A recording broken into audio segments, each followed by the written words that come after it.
pessoal, estamos novamente pela TV Galega no programa Asaprev em Foco. Hoje nós estamos com uma entrevista, gente, muitas foram boas, muito boas, e hoje, mais uma vez, uma entrevista excelente. Muito obrigado pela audição. Nós estamos aqui com o Dr. Mário Cato. O Dr. Mário Cato, ele é doutor geriatra. Olá, Dr. Mário, tudo bem? Boa tarde, como vão? Prazer estar aqui com vocês, Asaprev em Foco.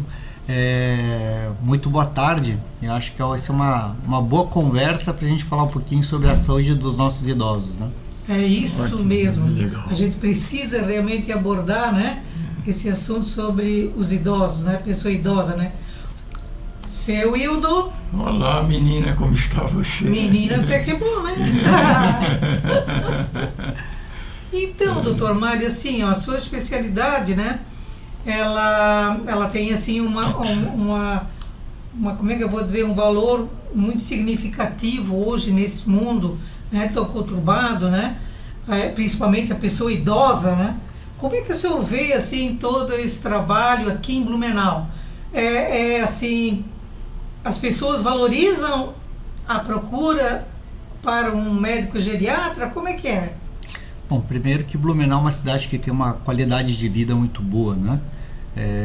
Então a gente tem, estatisticamente, pelos dados que a gente tem de IBGE, é uma das cidades que tem maior índice de envelhecimento do país, tá? Uma expectativa de vida ao nascer, e isso mostra a longevidade que a gente tem. Hoje a gente tem, em média, 15% da população são de pessoas idosas. Então, uma cidade que tem muitos idosos na cidade, mostrando o quanto importante é a gente poder ter serviços e profissionais que atendam a pessoa idosa, porque é um atendimento um pouco diferente, ele não é um atendimento como outro qualquer. Não que as outras especialidades, quem não lida com os idosos, não seja importante, mas saber das necessidades que os idosos têm, da diferença da biologia, de como o corpo reage às doenças, à situação de vida, ela é essencial para a gente ter uma boa qualidade de vida. Interessante isso, interessante.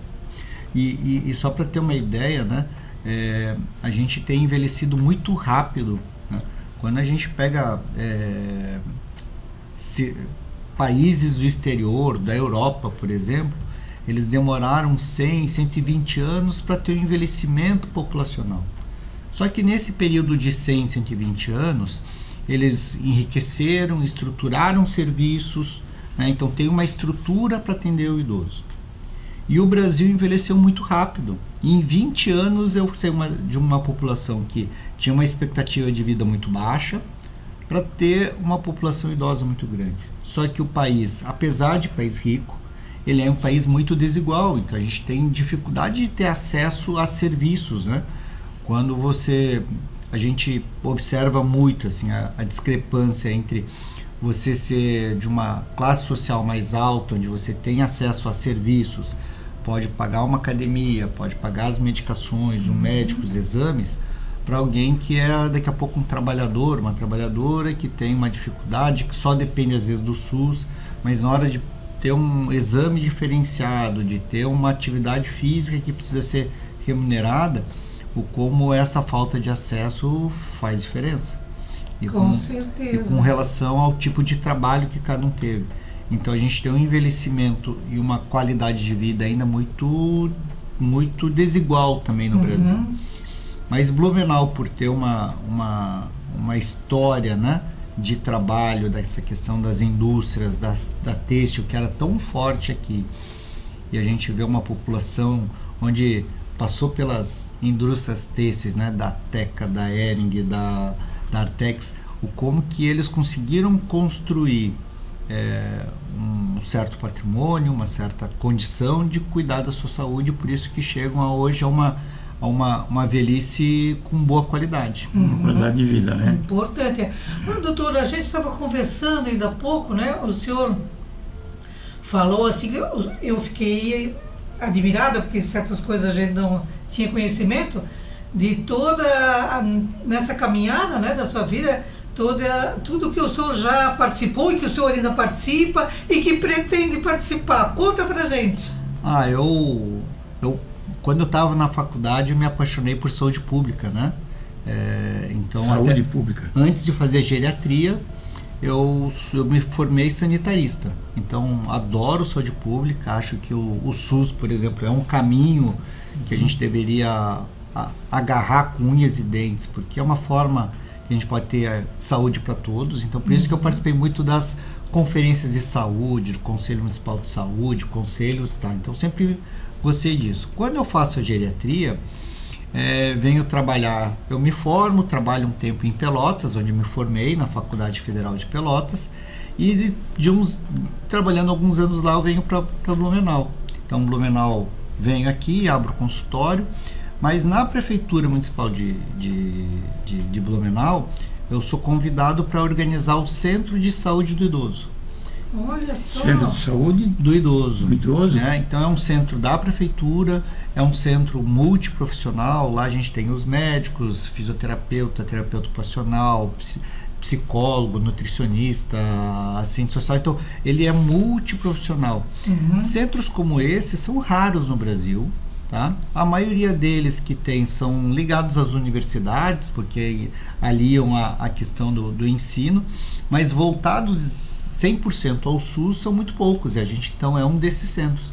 Tanto que a gente se torna uma referência nacional, a Blumenau ele é uma referência na saúde do idoso por causa disso. A gente já recebeu o prêmio do Ministério, né? Até por causa desse trabalho, até ano passado eu era consultor para a Organização Pan-Americana de Saúde, na questão da saúde do idoso. Puxa. E também para o Ministério da Saúde. Então, esse é um trabalho desenvolvido aqui, mas é fruto do trabalho da Prefeitura Municipal de Blumenau, que me deu aí a honra de poder construir esse centro, né?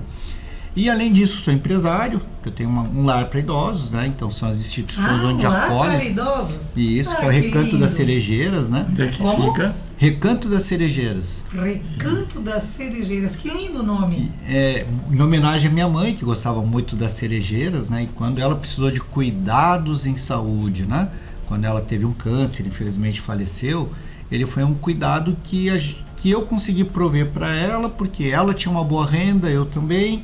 Eu tinha o conhecimento de como fazer, e eu me dei conta que muitas pessoas não tinham nem a questão de uma estrutura financeira para lidar com esse cuidado em casa, no domicílio, e nem tinha o conhecimento da vida, como eu tive, como médico, acompanhando tanta gente que precisou. Então, por isso que em 2020, no ano do falecimento dela, a gente constrói aqui o Recanto das Cerejeiras aqui, né? Mas além disso, já fui professor da FURB, na área de geriatria e de saúde pública, tá? E também tenho minha atuação no movimento social, junto com o Sindicato dos Servidores, né? Do Sintraceb, que a gente defende a nossa aposentadoria, que a gente defende condições de trabalho. Então eu vou fazendo muitas coisas da vida, né? E além disso, eu tenho meu consultório, né? Então eu ainda trabalho no meu consultório também, cuidando dos meus pacientes. Então, onde o senhor atende no consultório? A gente tem um espaço de saúde, que é o Espaço Doctor, que fica lá no edifício CISO, ali perto do Terminal da Fonte, tá? Então lá é meu consultório, né? Então, entre várias coisas, eu também faço isso. Então, eu sempre me dei conta que eu sou um homem multifunções, né? Eu fico parecendo aquele canivete suíço que tem umas 10 mil lâminas, né? Então acho que eu sou um pouquinho assim também, né? E a política também, o senhor caminhou já, né? Sim, eu fui candidato a vereador na eleição passada, eu sou hoje primeiro suplente a vereador, porque a política faz parte da minha vida, né? Desde os 14 anos eu milito no movimento estudantil, depois do movimento estudantil passei para o movimento de saúde, onde eu estou até hoje, né?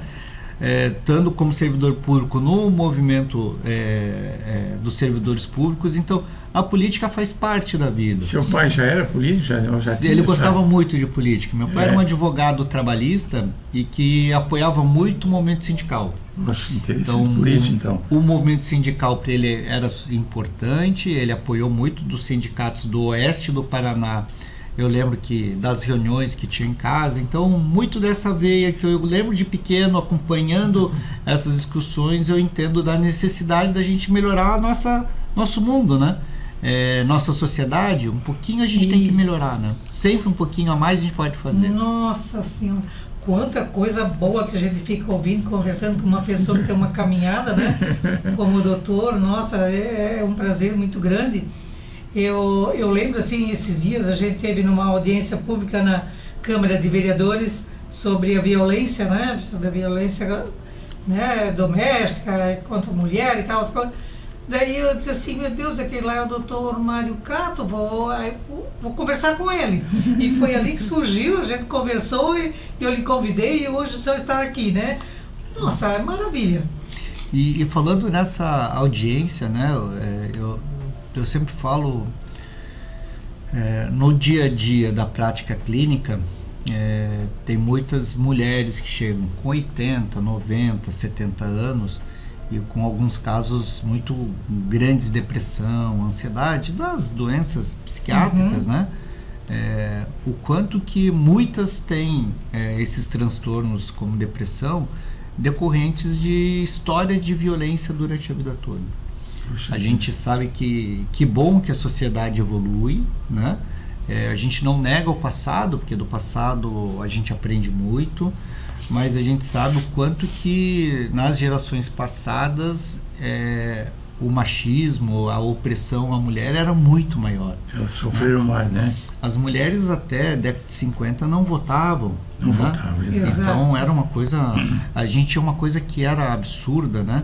A mulher podia ser assassinada pelo marido pelo crime de defesa da honra, que era uma coisa muito absurda que tinha. Então a sociedade evolui, mas naquela época que a mulher era muito oprimida, a série de violências que ela tinha era enorme. Da psicológica, da física, né? Da financeira, então diversos tipos de violência. E muitas carregam as marcas até hoje. Então quando a gente consegue tratar ela, e aí não é só medicação, né? Porque depressão não se trata com a medicação. Exato. O antidepressivo ele pode ser importante em algum momento do tratamento, mas eu preciso entender quais são as dores que ela carrega para conseguir cicatrizar, curar e que a gente possa tirar o remédio em algum momento. Nossa, doutor, nós vamos fazer uma pequena pausa, mas a gente já volta, porque está muito interessante tudo que o doutor Mário está contando. Nos aguarde.